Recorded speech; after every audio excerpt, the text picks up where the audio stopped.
प्रिय विद्यार्थियों, DSS online कक्षा में आपका स्वागत है। आज हम सभी हिंदी व्याकरण के अंतर्गत समास में समास के भेद के बारे में अध्ययन करेंगे। देखिए, जो दूसरा समास है वो है तत्पुरुष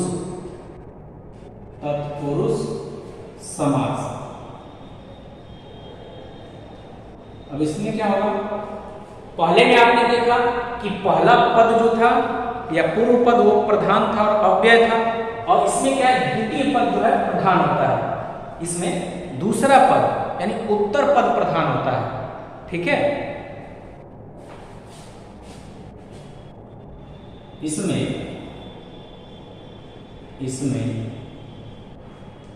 उत्तर पद प्रधान होता है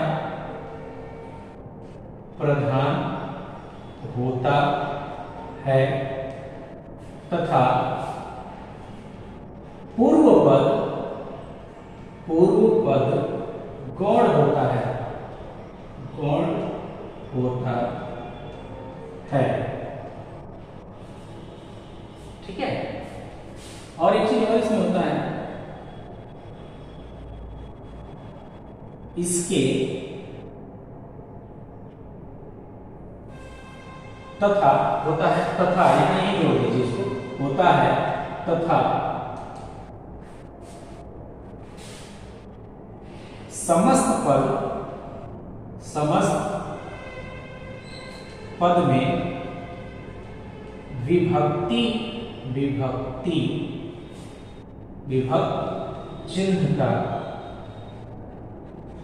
चिन्ह का लोप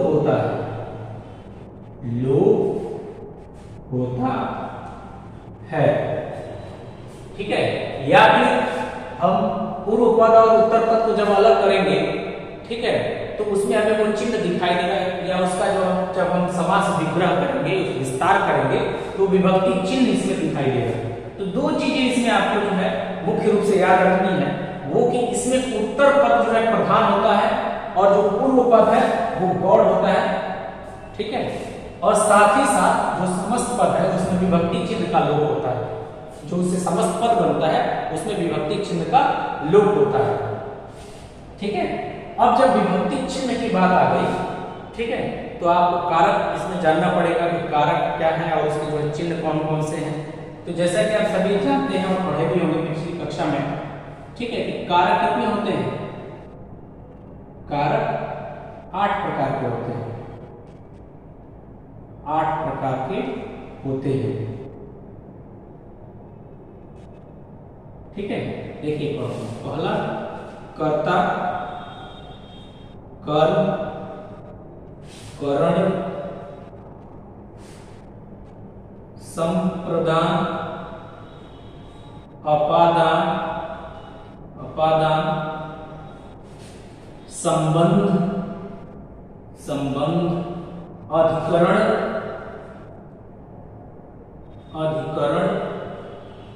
और एक होता है संबोधन। ठीक है, ये 8 हो गए कारक।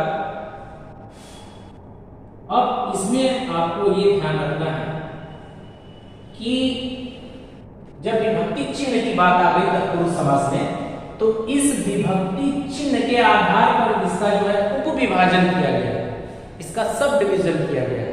ठीक, लेकिन अब यहाँ एक चीज और याद रखिएगा ध्यान से, लेकिन यहाँ कारक 8 प्रकार होते हैं। ठीक है, कर्ता, कारक, कर्म, कारक, करण, संप्रदान, अपादान, संबंध, अधिकरण, संबोधन।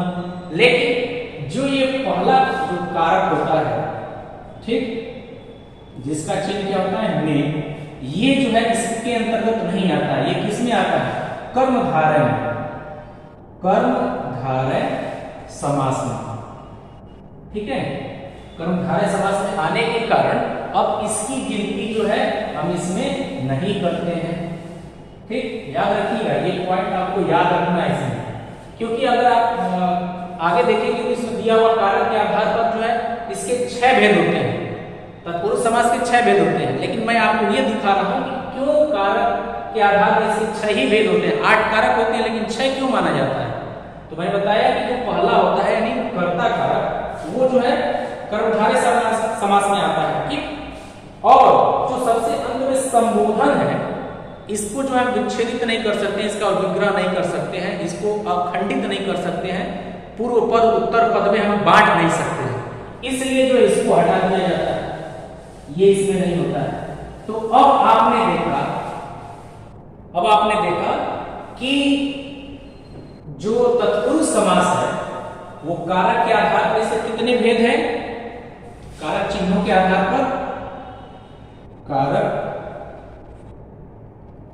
चिन्हों के आधार पर या विभक्ति के आधार पर भी आप कह सकते हैं कि आधार पर इसके 6 भेद हैं, इसके 6 भेद हैं। ठीक है, और वो कौन कौन से हैं? यहाँ देखिए, कर्म, करण, संप्रदान, अपादान, संबंध, अधिकरण। ठीक है, अब आपको समझ में आया क्यों जो है विभक्ति यहाँ पे या कारक 8 होते हैं, लेकिन तत्पुरुष समास में केवल 6 ही को क्यों जोड़ा जाता है, क्यों शामिल किया जाता है। ठीक है, यहां से क्लियर हो गया। अब देखिए, इससे हम पढ़ेंगे कि कर्म तत्पुरुष, कर्म तत्पुरुष। अब इसी कारक चिन्हों के आधार पर इसको 6 भागों में बांटा गया, तो हो गया कर्म, चूंकि ये तत्पुरुष का एक भेद है। ठीक है, ये हो जाएगा कर्म तत्पुरुष। ठीक, कर्म तत्पुरुष और कर्म कारक का चिन्ह क्या होता है? को। इसका चिन्ह होता है, इसका चिन्ह होता है को। ठीक है, तो अब जैसे जिस सामासिक पद का जो है विग्रह करने पर उनके बीच जो है अगर को चिन्ह या विभक्ति चिन्ह को आता है या द्वितीय विभक्ति जो है उसमें प्रकट होती है, तो उसको हम क्या कहेंगे? उसको हम कहेंगे कर्म तत्पुरुष। ठीक है, जैसे उदाहरण जो है इसको देख लीजिए। जैसे कि मान लीजिए हम कहें कि स्वर्गगत, या दूसरा उदाहरण लीजिए ग्रामगत। अब इसका विग्रह करेंगे तो क्या होगा? ग्राम को गया। ठीक, यानी गांव हो गया, ग्राम का मतलब गांव। स्वर्गगत,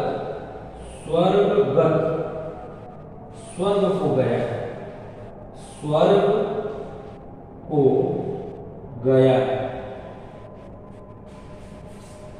ठीक, तो इसमें हम जब इसका विस्तार कर रहे हैं ग्रामगत, तो देखिए जब विस्तार कर रहे हैं इस समस्त पद का, जब हम समास विग्रह कर रहे हैं, जब उसका विस्तार कर रहे हैं, तो ये विभक्ति चिन्ह से दिखाई दे रही है, प्रकट हो रही है। तो ये क्या हो जाएगा? कर्म तत्पुरुष, क्योंकि कर्म का जो चिन्ह है वो को है। स्वर्गगत, स्वर्ग को गया। ठीक है, यहाँ पे विभक्ति चिन्ह क्या है? को है, और को किसको जो है प्रदर्शित करती है? कर्म तत्पुरुष को, कर्म कारक को, इसलिए जो है ये कर्म तत्पुरुष हो जाएगा। ठीक है, तो ये हो गया। अब जो है दूसरा जो है वो क्या है? करण। और आप जानते हैं कि करण का चिन्ह क्या होता है? करण का चिन्ह होता है से। करण का चिन्ह होता है से या के द्वारा, से या के द्वारा। तो इसको हम क्या कर सकते हैं? इसको कैसे परिभाषित कर सकते हैं? यहाँ पे आप लोग तत्पुरुष लिख लीजिएगा। कर्म तत्पुरुष, करण तत्पुरुष, संप्रदान तत्पुरुष, अपादान, संबंध और अधिकरण। अगर आप विभक्ति चिन्ह बस याद रखेंगे तो इसको आप आसानी से समझ जाएंगे। देखिए विभक्ति चिन्ह इसमें क्या है? से के द्वारा, से के द्वारा है। ठीक है, जिसके द्वारा कार्य जो माध्यम हो, जिसके द्वारा, जैसे मान लीजिए हम यहाँ पे पढ़ें तुलसी कृत, तुलसी कृत, ये क्या हो जाएगा? जब इसका विग्रह करेंगे तुलसी द्वारा, द्वारा कृत या रचित भी आप कर सकते हैं। जैसे दूसरा उदाहरण ले लीजिए, हस्त लिखित, हस्त लिखित, हाथ से लिखा हुआ, लिखा हुआ, ठीक है। तुलसी कृत, तुलसी द्वारा, कृत या रचित, और हस्तलिखित, हाथ से लिखा हुआ। तो देख रहे हैं हम विभक्ति चिन्ह से, यहाँ पर द्वारा, और ये किसका है, से के द्वारा किसका चिन्ह है, तो ये करण कारक का चिन्ह है। इसलिए इसमें क्या होगा, इसमें होगा करण तत्पुरुष, ठीक है, इसमें होगा करण तत्पुरुष, ठीक है। इसी तरह से कई उदाहरण आपको मिल जाएंगे, जैसे मान लीजिए हम कह रहे हैं बाढ़ पीड़ित, रोगग्रस्त, रोगग्रस्त, ये हो जाएगा रोग से ग्रस्त, रोग, रोग से ग्रस्त। जैसे इसी तरह हो जाएगा अकाल पीड़ित, अकाल पीड़ित, ठीक है। तो ये हो जाएगा अकाल से पीड़ित।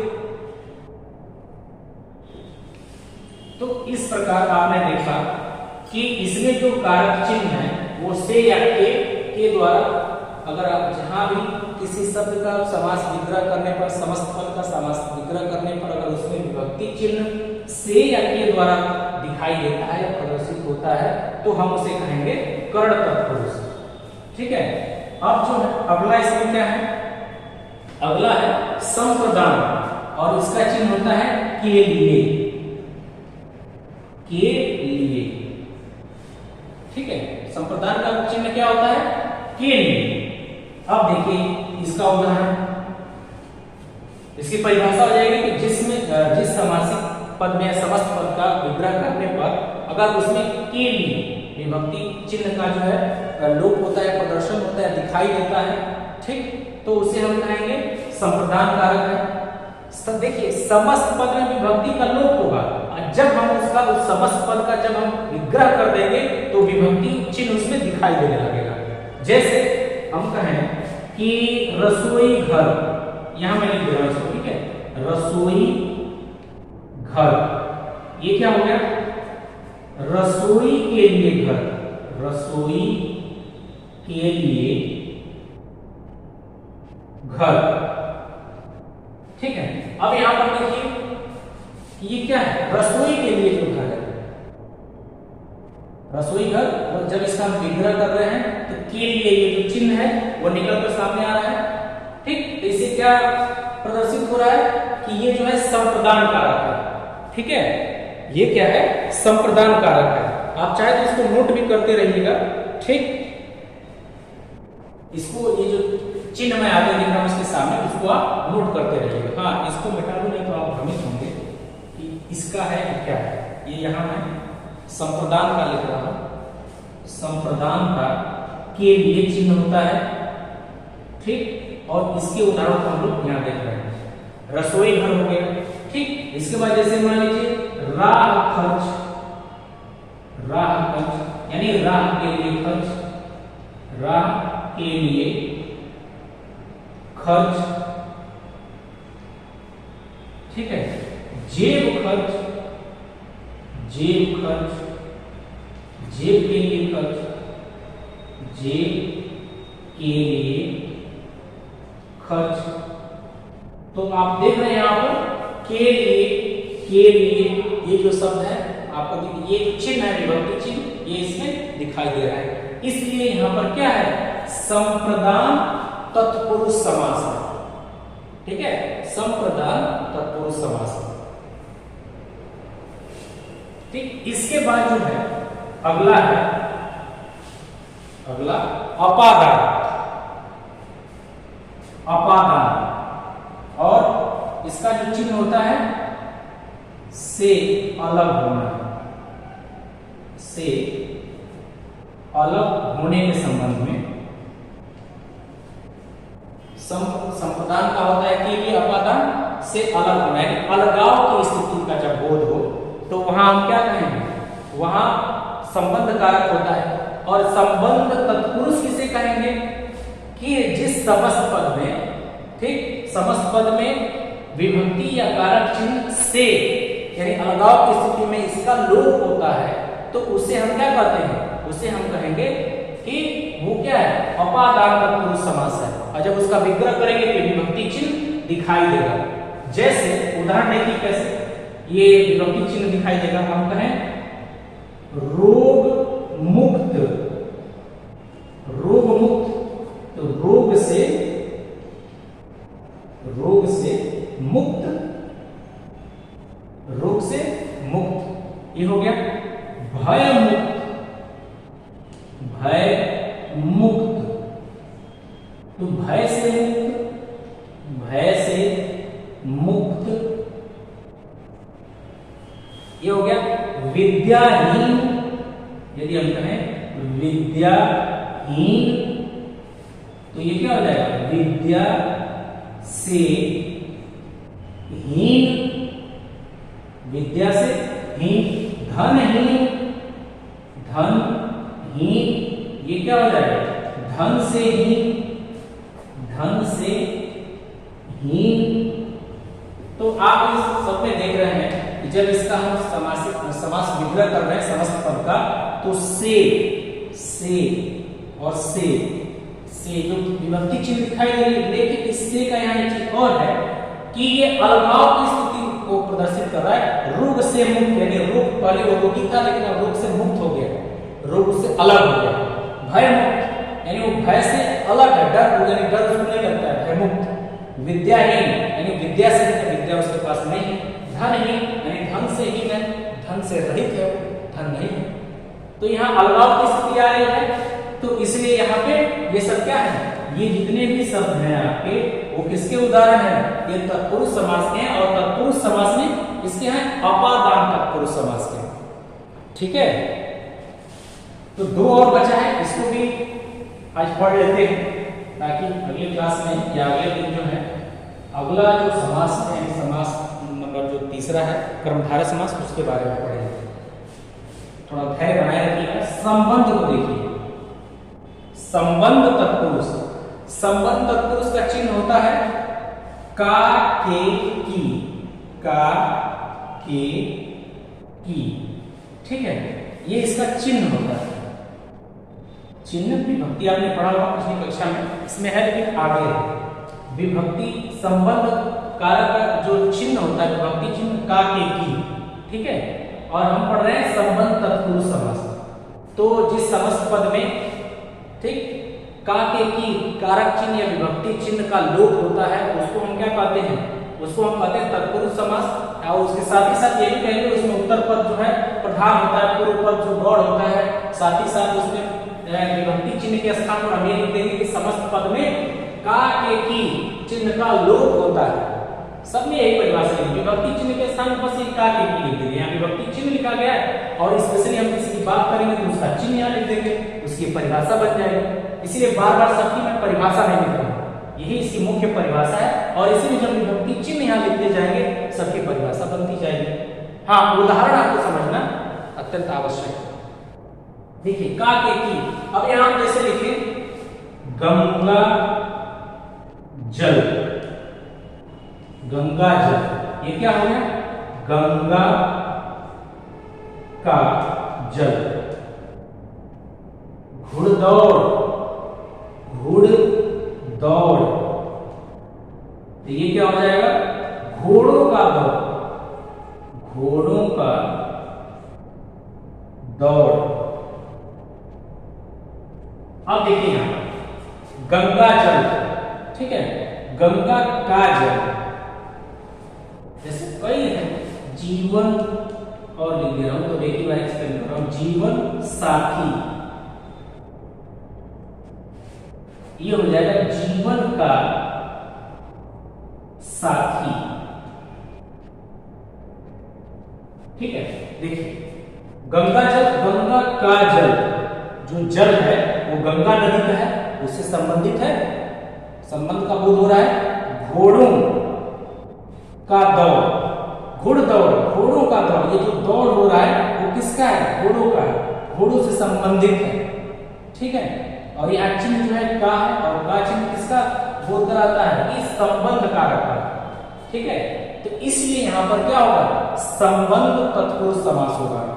जीवन का साथी, जीवन साथी, जीवन का साथी, वो साथी कैसा है, जीवन भर के लिए, ठीक, जीवन का साथी है। तो यहाँ आपने देखा का विभक्ति जब उस इस समस्त पद का, ये समस्त पद है इसलिए मैंने इसको पहले ही लिख दिया था, समस्त पद पहले ही भाग में मैंने इसको समझाया था। और ये समास विग्रह, समास विग्रह कर रहा है। तो देखिए समस्त पद में विभक्ति चिन्ह का लोप होता है, विभक्ति चिन्ह छिपी हुई होती है। जो ही हम समस्त पद का जब समास विग्रह करते हैं तो विभक्ति चिन्ह सामने आ जाती है, प्रकट हो जाती है, ठीक है। यहाँ विभक्ति चिन्ह यहाँ गायब नहीं था, लेकिन जब समस्त विग्रह कर रहे हैं, समास विग्रह, तो विभक्ति चिन्ह यहाँ पे दिखाई दे रहे हैं, ठीक। तो ये हो गया आपका संबंध तत्पुरुष। अब इसके बाद जो अंतिम बचता है वो है अधिकरण। अधिकरण का जो चिन्ह होता है वो होता है में पर।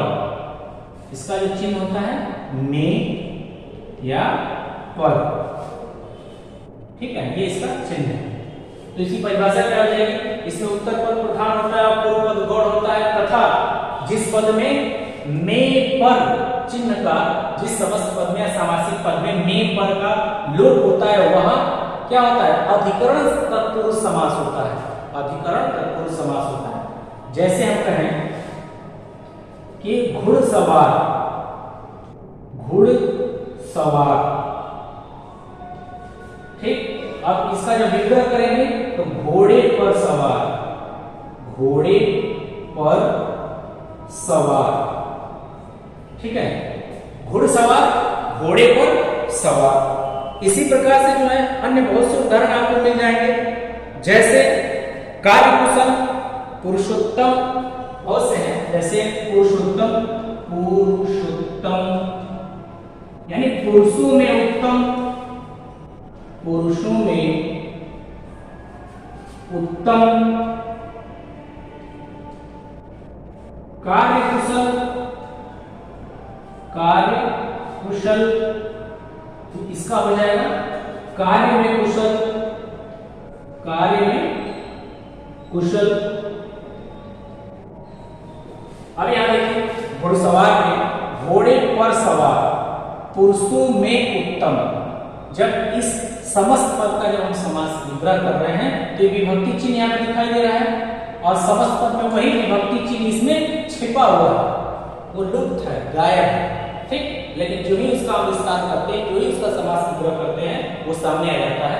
तो पर या में विभक्ति चिन्ह होने के कारण, इसमें पर या में विभक्ति चिन्ह का लोप होने के कारण, और साथ ही साथ इसमें जो है उत्तर पद प्रधान में बाद का पद जो है गौड़ है, इस आधार पर हम इसको कहेंगे ये क्या है, तत्पुरुष समास में अधिकरण तत्पुरुष समास है, ठीक है, अधिकरण तत्पुरुष समास है। तो उम्मीद है कि आपको समझ में आया होगा, ठीक। अभ्यास करिएगा। मैं पुनः एक बार कहता हूं कि संधि और समास दोनों जितना ही अभ्यास करेंगे, उदाहरणों का जितना ही अभ्यास करेंगे, उतना ही जल्दी समझ में आएगा। तो बस आज के लिए इतना ही। बहुत बहुत धन्यवाद।